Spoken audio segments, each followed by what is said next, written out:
Yeah, the total sobriety thing did not work, so we're having some. So I'm trying to next week. I'm gonna try to stick to non-alcoholic beer only, Monday through Friday, and have alcoholic stuff only on weekends. And since today's Sunday, we're having this interesting Keep Calm and Thrive Cap Sav. We're doing some unboxing, and I have some news from work. So I set up my alarm for 4 o'clock, for 3:45 today, and started Uber because yesterday was not busy, and I worked the entire day, Saturday. And I tried after work, and it was just, I think I made $4. So it's $8.99 per bottle on sale, but it drinks like as if it's $9.99. You know, excellent. Anyway, so I had an interesting a bunch of interesting passengers today, and from the first call was at 4:30, and then everything slowed down around 11, and I just went home. So from 4:30 until 11, I made roughly $150, and then I spent $50 at an Indian place for a brunch. I think I deserved it, you know. So basically, I roughly made $25 an hour, and I spent 2 hours worth of money, 2 hours worth of work on food. But the good news is that the portions at this Indian restaurant are huge, and so they give you, you know, containers after, and so now I have enough for dinner. I have a nice roti bread, I have samosa, vegetarian samosa, I have some fancy fried veggie rice, you know, kind of like a mixture of rice with veggies, and aloo gobi, which is curry like mixture of potatoes and cauliflower and some other veggies. Like, and when you combine everything, it's like super duper great. So I don't feel sorry about the $50, but you know, see, restaurants, that's why nowadays, actually, no, I pretty much, like, I used to eat at restaurants, like real restaurants, when I was a trucker. When I was off, that was my brunch, right? I never feel hungry in the morning, so I would wait until restaurants open, usually around 11. Let's say I go to Boston Pizza, and I have some wine at 11 o'clock, and I have some salmon with garden salad, you know. And so I was spending a lot of money in restaurants, but now I only do lunch, and I just go to, you know, usually not a full restaurant, but just, you know, $10-15, you know. But then dinner, I pretty much always cook. I make myself, and so I'm saving a bunch of money because I live at home now, right? And I have a kitchen, and I like cooking, actually, as you probably saw some of my ingenious videos. And so, yeah, once in a blue moon to go to a restaurant, it's okay. And so one of the passengers I had, I look at the pickup information, and it says something freight lines, you know, some transportation. So I see, like, and it was deep south in the very bottom of Calgary, because, you know, I was going all over the place. Started here at the top in northeast, and then went west, south, east, you know. I probably did 150, 170 kilometers, you know, just over 100 miles from 4:30, and it was like dark until 7:45. The sunrise now is at 7:45. Man, I could not wait. So imagine, I was driving for 3 hours in darkness. I hate that.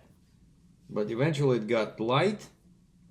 And so, yeah, one of these passengers, so I see a guy on the other side of the gate. So I'm guessing he slept in the truck inside the yard, and there's a gate, and I see trucks and trailers. And he was talking to somebody trying to open the gate to get out, like I don't know, you order a taxi or Lyft, whatever. This was Lyft. Maybe you should have, taken care of that before. So instead, I'm sitting there waiting for him. I said, "Hey, where are you?" "Oh, I'm here. I can see you." And he spent probably 2 or 3 minutes trying to get from behind the gate, open the gate, and come out to me. And I took him pretty much all the way to my area. And turns out this young gentleman is a trucker, and he lives in Brampton, Ontario. But he's now with his truck, and so he has some friends who live nearby here, near me. And so pretty much that's what it was interesting, it was like 25 clicks, like 16, 17 miles from that trucking company to here. And we started chatting. I was telling him about my, experience, heavy haul and stuff like that. And I said, and actually I was curious about this because I wanted to ask him, because I have no idea how much they pay now to truckers, right? When I started back in 2005 as a company driver, it was about 35 cents Canadian per mile, right? And so I'm asking this guy now, so could you tell me, what's the average pay now? And I said, just pulling dry van. And he says, nowadays it's 50 to 55 cents a mile. So it did go up, almost doubled. But then I calculated how many miles. So let's say you do 2,500 miles a week. Well, I actually asked him, I said, do they push you to do more than 500 a day? He says, no, because now we have e-logs, stuff like that, so it's all by the book. But I'm guessing he would do at least 2,500 miles. And so let's say best scenario, 55 cents. So that means that he nets 1375 times 2, 2750, right?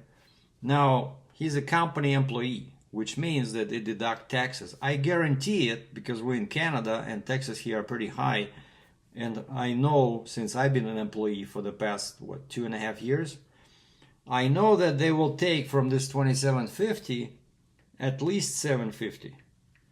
So in 2 weeks, he'd probably get 2 grand Canadian by working morning till night, driving all over the place. He stays out, he said, for about 2 weeks. And so that's less than what I make now at this job, where I'm home every night. And you see, that's why some people probably were thinking, like, I still have class 1 license, why don't try to find something? And that's why, because they don't want to pay. And even this guy said, as we're driving, and he was saying that it's trucking now is very tough, rates went down. I guess they were better before, but not that many loads. And he was telling me that his particular job is he's doing like a triangle all the time. He says from Ontario, he goes to, I think he said Georgia, and then from Georgia he goes to South or North Carolina, and then he comes back. And of course, because he's Canadian, he cannot move any loads between Georgia and Carolina, which means that he probably delivers something in Georgia and then goes empty to South Carolina or North Carolina, and then picks up a load and takes it to Canada. So that's what he does, like a big triangle. So yeah, no money in regular trucking. Probably you can get $1 something a mile if you have your own truck, if you like an owner operator. But other than that, it's just not worth it, Now, another curious thing I wanted to mention. So Saturday, right, I'm working. Didn't spend an hour inside the Freightliner because from a get-go, they put me in a pickup truck. And it's only me and another guy, so there's only 2 drivers, whereas on weekdays we have 3. There's one more guy, but Saturday is just 2 drivers, and so I know that there are going to be some extra trucks, pickup trucks, because we have 3 pickup trucks and 2 Freightliners. And so I grabbed the best one, which is the newest one, a Ram 3500, because it has cruise control. And there was a one load or two loads. No, I think it was, yeah, one load of scaffolding. I load that one, and then it says wood chipper. So I go talk to the shop guy. I say, hey, which one is this particular, and there's a number, like unit number. Which one is that? And he said, oh, that's blue thing in the corner over there. Like a wood chipper, you see people towing, when they put trees inside, and it turns them into, sawdust. And the paperwork says, make sure you do not exceed 70 kilometers per hour, 45 miles per hour. And I'm like, okay. And the place where it was delivering, it's one of those rich estates, west of Calgary, like Baspo, that kind of area, where each house has like 10 acres, of land. And so it's pretty far. And so the best way would be to jump on the Stony Trail, the bypass 201, and go west all the way to Trans-Canada Highway 16, and then go further west, because it was like 35 clicks. And because of that speed limit, I didn't want to be on Stony Trail with such low speed, because the speed limit over there is 100 kilometers an hour. Of course, most people drive 110, 115, and I'll be at 70. Okay, let's say 75. That's like 40 kilometers slower than other vehicles. So I didn't want to get killed, and so I went through some like local roads, Shaganappi Trail, stuff like that, where the speed limit was like 70 or 80 kilometers an hour. And then eventually I made it to Trans-Canada, and Trans-Canada in the beginning is only 80 kilometers an hour, and then it becomes 110. But lucky for me, there's a construction zone there when you go west from the bypass, and it's 80, so still 80. And only the last 2 kilometers before my turnoff, it became 110. But it was 2 left lanes, and I was in the 2 right lanes, which were exiting. And so I was okay. So only 2 kilometers, I was way below the speed of other vehicles, But again, it's dangerous. And so I go there, drop this thing. A lady comes out and she says, how does it work? I said, honestly, I have no idea. I know how to start it. So I started the machine, showed her where the throttle is, the choke, and the key. But I said, I don't know how the thing works, for chipping wood. I said, I'm just the delivery driver. You have any questions, please call the shop, or there's a manual. I said, if you cannot sleep at night, that probably will help you, that thick manual for the machine. And she smiled and said bye-bye, and so I drove back. This time, of course, now I can do the full speed limit. In the Ram 3500, super powerful truck with a Cummins diesel. And I got back, I did a couple of other runs, and then the lady in dispatch says, do you remember that first run you did with the wood chipper, where you had to go on some local roads? I said, yeah, what about it? She says, well, they broke it. So here's the paperwork, you have to take another one, go there, and bring back the one they broke. Holy moly. So I had to do the same thing again. I did the same route with this time it was a yellow, but same make and model. I forgot. Bandit wood chipper. And I took it over there, and then I picked up the blue one that I took earlier, and I said, so what happened? And they said they were not sure how it works. Of course, they didn't bother to read the manual, and so there were some pins in there, and those pins were just for servicing, as I later learned. But they took one pin out and they put it in where the thing was spinning, and it got stuck, and that pin was bent, and so the machine was not usable, And so yeah, and I told them, like half jokingly, I said, guys, okay, this is this blue one, This is the one I brought you, the yellow one, and I said, I think we have one more, but that's it. So if you break this one, you know, we only have one left. And so they smiled, we all laughed, and I left. And of course, on the way back, it was way scarier because there's no construction on that side of Trans-Canada Highway 16. And I just put my flashing lights on, you know, I didn't want, well, I think I was driving like 80 kilometers an hour. But again, the speed limit is 110. So most people do 120, 130. And so eventually I got to the bypass, and then on the bypass it became easier because the speed limit is lower, only 100 kilometers an hour. But yeah, that was kind of like a scary experience towing that freaking wood chipper, you know. So that was the thing I most remember about my Saturday shift. And now to come back to this, you probably were wondering, what is this box doing here? I can honestly say that I never thought it would come to this, where, you know how I did a couple of videos where truckers were helping farmers, and then farmers were helping truckers, and plumbers, the guy Alan from Keswick, plumbers helping truckers, right? But I never thought that we would have a video called Freight Brokers Helping Truckers. Like normally, no, we're not supposed to mix, right? We are on the opposite side of the aisle. We're kind of like natural enemies, you know. But this particular freight broker, I don't know, I took a liking to this particular trucker. And I got this gift. So let's be careful, not damage the insides with this little baby knife. By the way, legally purchased on Amazon. I don't know how it's legal, but it is.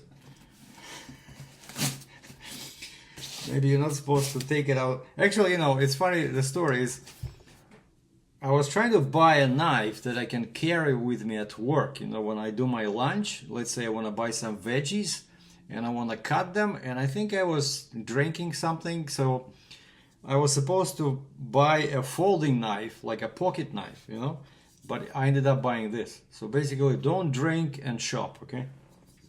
That's the message for today, children. Yeah, I don't wanna, how I damaged that bag, but actually I fixed that bag with protein powder. Because it was like a straight cut, like this long, so I took a green painter's tape and I put it on, and it's like perfect.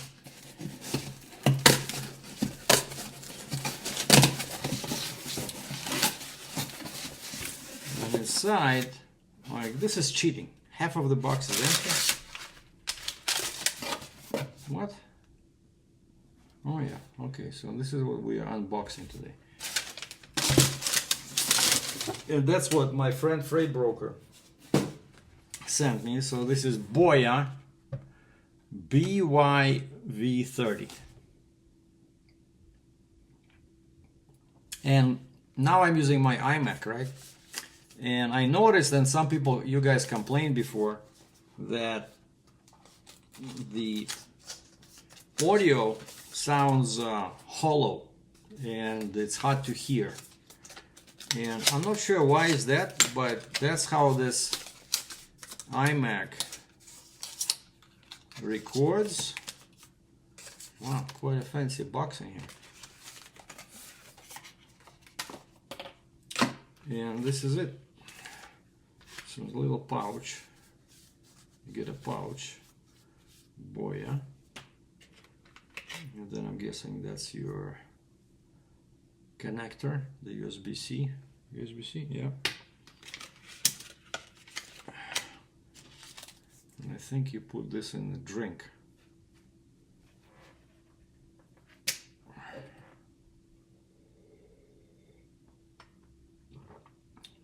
Tastes much better.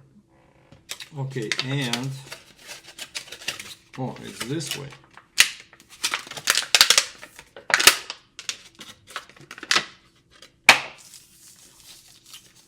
Wow, it's all sealed. Check this out. So you have to break it.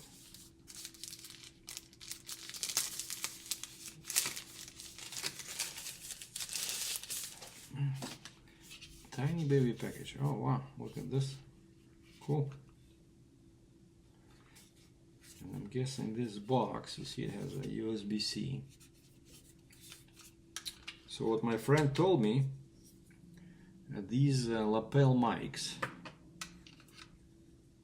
you know, so you put it like, actually I saw one guy, he was doing this. He put he put the mic like this. He was probably drinking as well, something, but I think normally it should be here somewhere, close to your mouth. But anyway, I was looking for something like this for a long time, actually. So thank you, Mr. Freight Broker. This was a very thoughtful present. So Christmas came early, and the way I was told, the way it works. This was inside here. The way it works. Okay, I don't want to read the manual, but I'm thinking it goes in here, and that's kind of like a wireless transmitter. Oh yeah, and you see here, that's where the cable goes, I'm thinking. But I'm gonna read the manual. I'm not ready to do a review because I probably have to charge this thing. Let's see. Yeah, so this goes in here. See, I figured this out by myself. And this goes in here. And what my friend was saying is that all you have to do is just plug it in. But, oh, I have this little thing. Because my Mac only has USB-C on the back. So if I plug it in like this, see, I should be able to plug this into the computer. And then once I charge these, well, there should be a button. I was correct. See, there's like 2 buttons in here. Oh man, my nails are so dirty. Sorry about that. But yeah, so 2 buttons over there. So I'm guessing one is to start, turn on and off, and the other one is volume. But once you connect the base to the computer, then you can use this, and this will record the audio on the computer, or I think he was saying you can also connect it to the phone. So if I connect it to the phone, and I have to use the same because my phone is the new, you see, like the recent iPhones, they use the same USB-C as Android phones. They got away with this one. See, like that's the typical iPhone, right? But all the new, this is 16, i16. So this should work with this, and so this should help me improve the audio. So once I figure this thing completely out, I'm gonna look at the manual here, which is actually pretty small. This has some pictures, diagrams.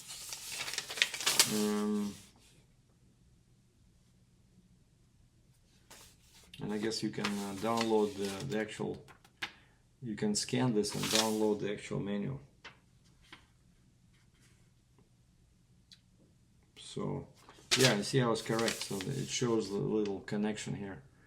So actually no, it connects directly to the back.